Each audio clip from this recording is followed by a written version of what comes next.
Navy SEALs or Special Forces? Which one's harder? I personally think Special Forces will be harder, but only one way to find out. Let's take a look at Let's get what's it. harder: Navy SEAL Basic Underwater Demolition Training or the Buds. Army Special Forces Qualification Course. Being a retired Special Forces Lieutenant Colonel, I have had the privilege of working with Navy SEALs all over the world. And while everyone likes to watch movies about elite members of the special operations community, I often think that comparing the two forces and their training pipelines and It's missions not the is same. sometimes like comparing apples and oranges. Yeah. Let me explain the differences between the two training pipelines They have using the different following jobs. criteria: duration and phases, Mm, entry requirements, mm. fitness, graduation rates, food, sleep, and suck factor. And then we will No, that suck factor really does make a difference. It really does make a difference. finish off with a more important discussion about fit and mission sets. Ranger Airborne. In November, we celebrate both Veterans Day and Thanksgiving. Mm, I'm going to donate 100% of all profits from merchandise this November to the Green Beret Foundation. that's Be dope. sure to support the channel and the Green Beret Foundation by buying a t-shirt, a cap, Fashion or a polos. mug. Now let's get back to your video.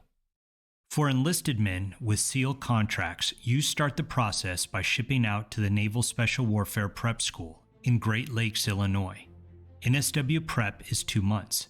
And then you head to Coronado, California and begin SEAL training, also known as Basic Underwater Demolition, or BUDS. Buds. BUDS is 24 weeks long and consists of multiple phases. You start out with 3 weeks of indoctrination, or INDOC. Phase 1 is physical conditioning, which is 7 weeks. The infamous Hell Week is part of this phase. Phase 2, combat diving, is also 7 weeks. Okay. And Phase 3, land warfare, is 7 weeks. After BUDS, SEAL candidates go to jump school, which is 3 weeks, and then they head to SEAL qualification training, or SQT, which is 26 weeks long. And then you get your Budweiser and are officially a Navy SEAL. All in all, this is 61 weeks of world-class Long training. time. If you want to learn more about BUDS, then check out my video focused completely on the Navy SEAL pipeline, where I discuss the training in greater detail. If this video Now let's does well, switch I'll to check it Army out. Special Forces, I might check or it out. SF training. SF candidates can enlist directly into SF. This is called the 18 X-ray program. I've already made a detailed video about this pipeline. But most Special Forces candidates spend a few years in the regular Army before heading out to the Special Forces Qualification Course, or Q Course. The Q Course consists of Special Forces assessment and selection, which is 24 days long, followed by several phases of training. The SF Orientation Course is a week-long introduction into the Special Operations community. MOS phase and SEER are now 15 weeks. MOS stands for Military Occupational Specialty. This is where medics learn anatomy and trauma medicine. Engineers learn how to build and blow stuff up. Yep. Weapons sergeants learn how to employ every weapon you can imagine. The commo guys learn how to use Commo. sophisticated computers and communication devices, and officers learn to plan. Singar's radio. SEER School is world-class survival, evasion, resistance, and escape training. Then candidates have a week of basic airborne refresher, 6 weeks of tactical skills where you master squad and platoon level patrolling. Robin Sage is a 3-week-long unconventional training event. Okay. And then you Unconventional have training event. So what takes place? He already made a video about it, so I might check it out. Sage is a 3-week-long unconventional training Unconventional event. training, huh? And then you have 16 to Language 24 training. weeks of language training. Oh, Some my God. graduates also go to advanced skill training like SCUBA or Halo School before going to a Special Forces Operational Detachment Alpha, or A-Team. But the absolute minimum time to make it through the Q course is 45 weeks. Okay. Entry 45 weeks. requirements for both SOF units are similar, but there are some nuances. For SEALs, the requirements are passing a vision test. You Okay. can't be colorblind. Can't be colorblind. No Okay. older than 28 years old, Oh, pass wow. a medical physical exam, be a U.S. citizen, eligible for a secret clearance. Don't you become a citizen after you just join the military in general? Once you pass basic training, become a citizen, and since you have to pretty much already be in the military before you can go to SF school? Wouldn't you already get your citizenship?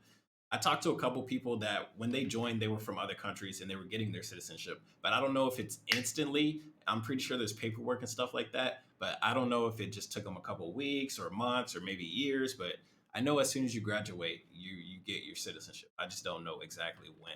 So this is a little strange, the U.S. citizen one. And pass minimum requirements. Security clearance is the same thing. Before you can even join, they do a background check and all that. But I'm pretty sure this security clearance is going to be more in depth and detail, and they might actually follow up with people that you put down on that list. For the physical screening test, or PST. For special forces, candidates must be at least an E3 or a PFC, be at least 20 years old, but no older than 36, be eligible for a secret clearance, and have an ASVAB of 100 or higher. Good shit. In order to even get your foot in the door for SEAL training, you need to hit the competitive standards of the physical screening test. The PST has 5 events: a 500-meter swim, which is breaststroke or side stroke, which the average SEAL does in 9 minutes and 30 seconds. Nice. Push-ups, the average SEAL does 75. Max. I'm already out. I can't do 75 in how long? Seconds. Or just keep doing push-ups. The average SEAL does 75. So just do push-ups until you're tired. I think I can probably do 50 and then that's it. Max curl-ups or sit-ups. The average is 75. Max pull-ups. The average is 15. And a pull-ups, I think the most I can do is 8. 1.5-mile run, which the average SEAL does in 9 minutes and 30 seconds. 9 minutes? God damn, them boys are fast. Please note that it wait, doesn't that's 1 mile. 1.5 mile? I'm only used to 2 miles, so I'm not too sure actually. Pay to be average. If you want in 30 seconds. Please note that it doesn't pay to be average. Of course not. If you want to be the best of the best, you better be exceptional. Initial SEAL training is water-focused, with a lot of time in the cold waters of Southern California.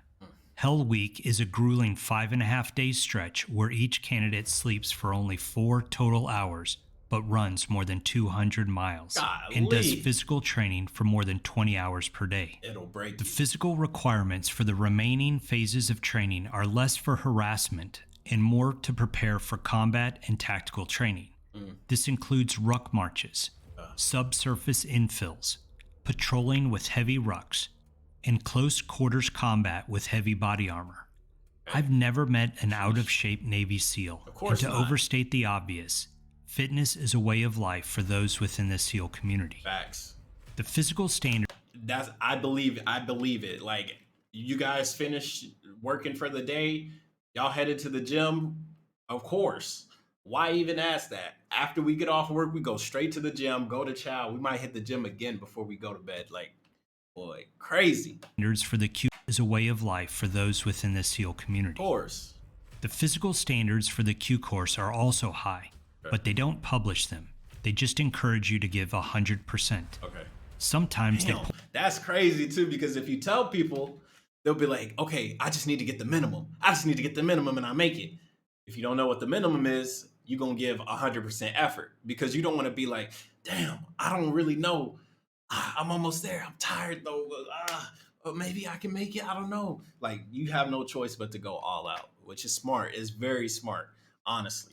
Point you down a road and they tell you to ruck or to run until they tell you to stop. You don't know if it's going to be 2 miles or 12 miles. So you have to decide how much you want to give, which better be 100%. When I arrived to the Special Forces Q course, I could do 18 pull-ups, 82 sit-ups in 2 minutes, 82 perfect push-ups in 2 minutes, run a 6:30 mile, and ruck all day long. I don't know what my Compared to my peers, I felt like my overall physical fitness was below average. So let's say these are the minimum physical standards. It's also interesting to note that each phase. All right, so when it comes to the minimum, I'm hitting that one. I'm not hitting that one. I'm not hitting that one. I don't know. Maybe. I don't know. Ruck all day. Not happening. These are the minimum physical standards. It's also interesting to note that each phase of Special Forces training got harder. Many think selection would be the worst, but then they have heavier rucks and longer distance during small unit tactics. And then the rucks are even heavier and the infill even longer during Raw and Sage. I want to take a quick break to let you know that I have a 12-week unconventional fitness program designed to shred body fat increase cardiovascular efficiency and muscular strength, teach or reinforce essential self-defense techniques, build confidence, and Is it free? workout program deliberately calculated to test and validate aspiring members of the special operations community. I didn't make this fitness program to steal money from naive kids. I made this fitness program to show a future SOF operator what an easy week of training is going to look and feel like. Better to quit after downloading a $10 fitness program than 4 weeks. Woo! Woo! You lost me. The attrition rates for SEAL and SF training fluctuate each year, but SEAL attrition averages around 75%. Okay. So out of 100 physically qualified men who start BUDS, only 25 will graduate. Yep. SF selection has a 53% attrition rate, and so of the 47% who pass selection, 35% are kicked out during the Q course. Yeah. This makes an overall attrition rate of 70%. I think the key factor here is to understand that only the best and healthiest make it through training. Yeah. Someone truly committed is never scared of a 70% washout rate. True. But don't be naive. Yeah, and at the same time, like, yeah, sure. You're like, okay, I can probably still make it, or I'm gonna make it. Even then, like, sometimes it might just come down to your genetics, man. Like, we not all built the same, you know? Like, regardless how you want to see it, we can all do 100 push-ups. Regardless, we ain't built the same. So maybe you jump out during airborne school, you twist your ankle, you're done. Don't matter how many push-ups you did, how many sit-ups you did, how many curls, whatever. Land, do the dive, mess up your knee, mess up your wrist, it's over. You can fight through it. But like my drill sergeant said, your wound's not going to get better if you just wait. Go in Something like prepared. that. He said something. I don't remember. That was a long time ago. I've made detailed videos about eating during SOF training and how much food and sleep deprivation you can expect during different training pipelines. But the takeaway here is that both schools require a mental and physical toughness that is quickly becoming obsolete. Most people can't even imagine the pain and discomfort you have to endure to finish Hell Week. But likely, anyone watching this video at least knows that Hell Week is the ultimate endurance event. What I always feel compelled to mention is the fact that special operations training is heavy. Heavy rucks, heavy body armor. You need to expect to patrol and move all day long, for days without sleep. You will be required to fireman's carry your buddy off the battlefield. During training, you will rehearse this often. Of course, there will be days when you can really chow down and eat as much as you want. But there will also be days when you can only eat what you have the strength and foresight to pack and carry. I think the largest difference between the two pipelines is the water. SEALs are in dark and cold water all of the time. Not fun at all. 1 in 6 Green Berets is on a dive team. But even so, 6. our dive training is usually at the end of the pipeline and in the warm waters of Key West. I can, however, remember dozens of times shaking and shivering as in a state of convulsion. For example, I lost 16 pounds in 3 weeks at SEER school. Holy crap. And it took me 6 weeks after graduation to get any feeling back in the bottom of my feet. Holy crap. But the meanness and coldness of the Pacific Ocean takes harassment and exhaustion to the next level. So know what you're getting into and bring your physical and mental A game. If you're interested in developing the champion mindset of the best trained and most elite forces in the world, then check out my most recent project, Special Operations Mindset. I have it as an ebook, a paperback, and a 5-hour course.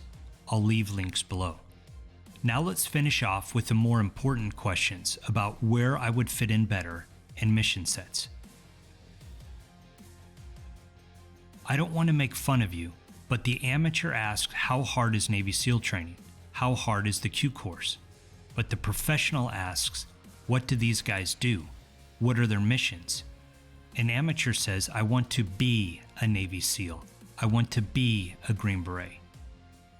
A professional says, I want to do what Navy SEALs do. I want to do what Green Berets do. The key here is to do what you... It's not about the title. It's not like I wasn't getting it at first, but I got it. It's not about the title that I want to be a Navy SEAL. That's different than I want to do what Navy SEAls do.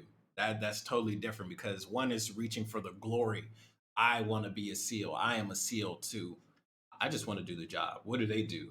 I want to do that. That's my passion. That's deep. That's I deep. want to do what Green Berets do. That is deep. The key here is to do what you want to do. Join the community that you want to and where you would enjoy the missions, and join the one that would be a better fit for you. SEAL's main functions are conducting small unit maritime military operations that originate from and return to a river, ocean, swamp, delta, or coastline. SEAL missions include direct action warfare, special reconnaissance, You're the first one. counterterrorism, and foreign internal defense. Special Forces missions include foreign internal defense, special reconnaissance, direct action, counterinsurgency, foreign human. So counterinsurgency. So whenever the bad guy actually comes in and mess stuff up, they're there direct to action, counter it. Of course. counterinsurgency, foreign humanitarian assistance, and unconventional warfare. Yeah, unconventional. Mostly, Riding horses, being a Green Beret is about unconventional warfare, or UW. It's about working by, with, and through our allies and partners to fight a common threat. Do what they do. You can't or wouldn't be a good SF guy if you're not excited about deploying to a foreign country and teaching warfare to our brothers in arms in a foreign language with the goal to free the oppressed. Okay, there you have it. A quick difference between the Navy SEALs and Green Berets. Let me know where you would rather work. I mean, I say SF, but at the same time, I think the hardest one for me personally would just be the language school. Like, forget the physical and mental toughness. Of course, it's going to kick everybody out. Let's say if I did make it past that. Once we get to the language learning course, I'm going to be struggling my ass off, honestly. Like, learning other languages. I learn words here and there. Like, I live in Thailand right now. So picking up Thai is kind of hard, kind of not, because which I didn't know, because of course, like growing up around the Mexicans, I started learning Spanish, go to French class, learn some French, but some languages require tone.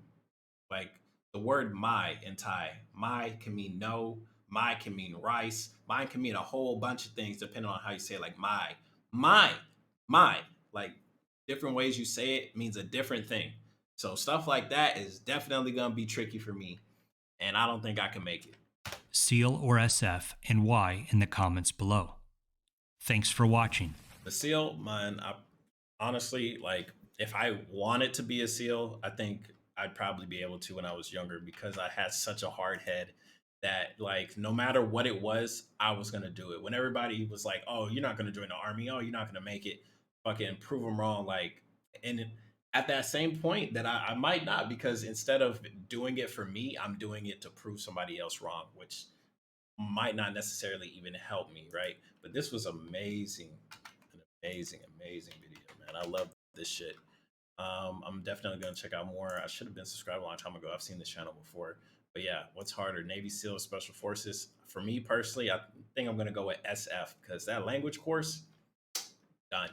Anyways, it's your boy Miz. Comment, subscribe. See you guys next time. Peace.